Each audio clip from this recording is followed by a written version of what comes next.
Welcome viewers, hope all of you are doing well. 31st of July 2024 ये मेरा intraday का total list है।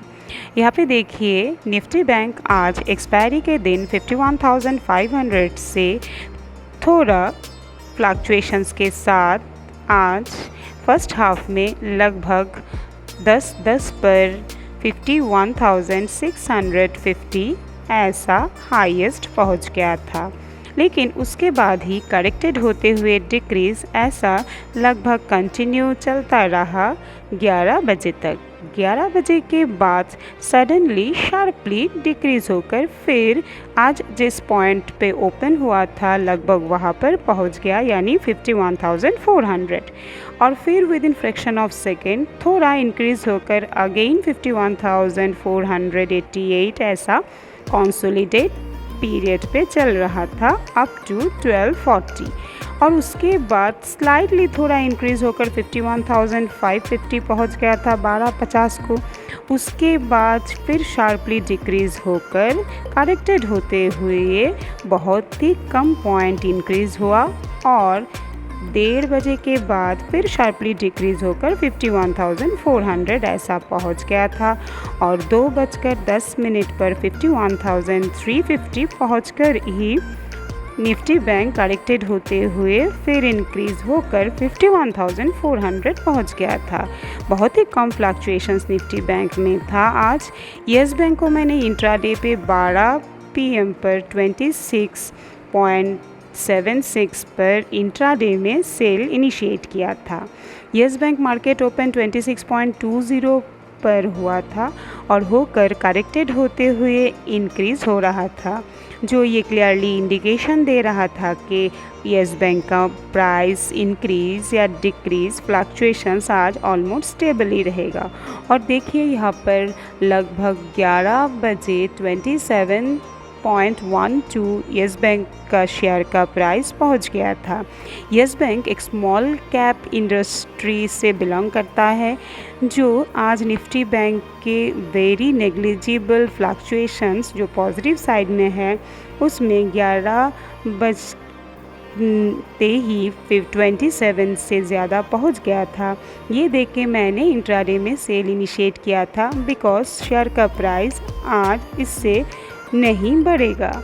और देखिए हुआ भी वही, फिर येस बैंक 27.12 से करेक्टेड होते हुए डिक्रीज़ ऐसा चलता रहा और 2 बजे 26.28 पर पहुंच गया था।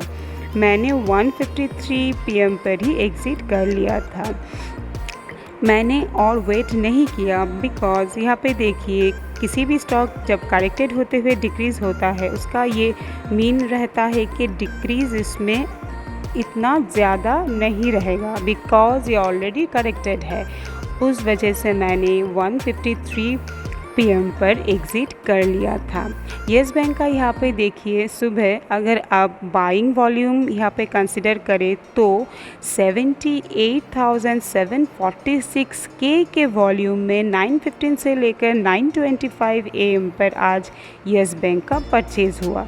इतना ज़्यादा वॉल्यूम परचेज़ ये इंडिकेशन दे देता है कि स्टॉक का प्राइस इंक्रीज़ करेगा, और होके यहाँ पर देखिए 10:45 से लेकर 10:55 तक बहुत ज़्यादा वॉल्यूम परचेज़ करने के बाद यहाँ पे ग्रेजुअली देखिए 8 रेड कैंडल्स आज के लिए येस बैंक के स्टॉक में यहाँ पर दिखाई दिया है, जिसका वॉल्यूम इतना ज़्यादा नहीं था, लेकिन कॉन्सिक्यूटिव यहाँ पर 8 to 9 रेड कैंडल ये क्लियरली इंडिकेशन दे देता है कि स्टॉक का प्राइस डिक्रीजिंग ही रहेगा। और बहुत ही छोटे छोटे रेड यहाँ पर कैंडल्स ये क्लियरली इंडिकेशन दे रहा था कि प्राइस या सेल यहाँ पर बहुत ही करेक्टेड होते हुए हो रहा था। 2:05 के बाद यहाँ पे देखिए 3 स्मॉल ग्रीन कैंडल्स फिर क्रिएट हुए जब थोड़ा प्राइस स्टॉक का इंक्रीज़ हुआ था। येस बैंक मैंने आज 300 क्वांटिटी इंट्राडे में सेल इनिशिएट किया था और मैंने 1:53 PM पर एग्ज़िट भी कर लिया था। आज निफ्टी बैंक का एक्सपायरी के दिन था और एक्सपायरी के दिन फ्लक्चुएशंस बढ़ भी सकता है और बहुत लेस फ्लक्चुएशंस के साथ चल भी सकता है। यहाँ पर यस बैंक को मैंने जब एग्ज़िट कर लिया तब मुझे प्रॉफिट 153 दिखा रहा है। और एक यहाँ पे स्टॉक देखिए सेल, जो आज मैंने इंट्राडे में बाय इनिशिएट किया था। इसका लॉजिक देखिए, आज मैंने सेल 153.55 पे जब बाय इनिशिएट किया था तब already steel authority of India का प्राइस इंक्रीज़ होकर +3 हो गया था। ये मैंने 2:32 PM पर सेल इनिशिएट किया था जब उसका प्राइस 151.99 था। 3 रुपीज़ ऑलरेडी इंक्रीज़ हो गया था। ये देख के मैंने सेल को इंट्राडे में सेल इनिशिएट किया था, बिकॉज़ मार्केट क्लोज़ होने ही वाला है और स्टॉक का प्राइस आज के लिए डिक्रीज़ अब करेगा। लेकिन यहाँ पे हुआ आज opposite. Steel authority of India का प्राइस 2:32 के बाद कुछ देर के लिए ही यहाँ पर डिक्रीज़ हुआ था, फिर इंक्रीज़ हो गया था। लेकिन यहाँ पर देखिए 3/7 को ही मैंने स्टील अथॉरिटी ऑफ इंडिया को 151.60 पर एग्ज़िट कर लिया था, नहीं तो मुझे लॉस होता। एग्ज़िट मैंने कर लिया था, सो मुझे लॉस नहीं हुआ। लेकिन मैंने जो सोचा था स्टॉक का प्राइस आज और डिक्रीज़ नहीं हुआ।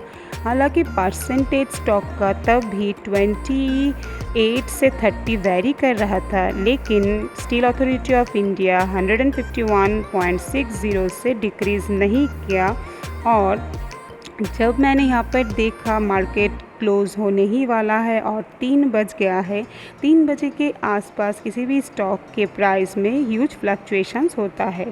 सो जब मैंने देखा प्राइस डिक्रीज़ हो गया है तो एग्ज़िट मैंने कर लिया था। यहाँ पर अगर मैं वेट करती 315 या 320 का तो मुझे लॉसेस का सामना करना पड़ता। यहाँ पर देखिए 251 पर 151.60 एक बार पहुँच गया था और उसके बाद 151.55 2:56 PM पर पहुँच गया था। उसके बाद फिर थोड़ा इंक्रीज़ हुआ था और होकर प्राइस लगभग 151.893 बजे पहुँच गया था।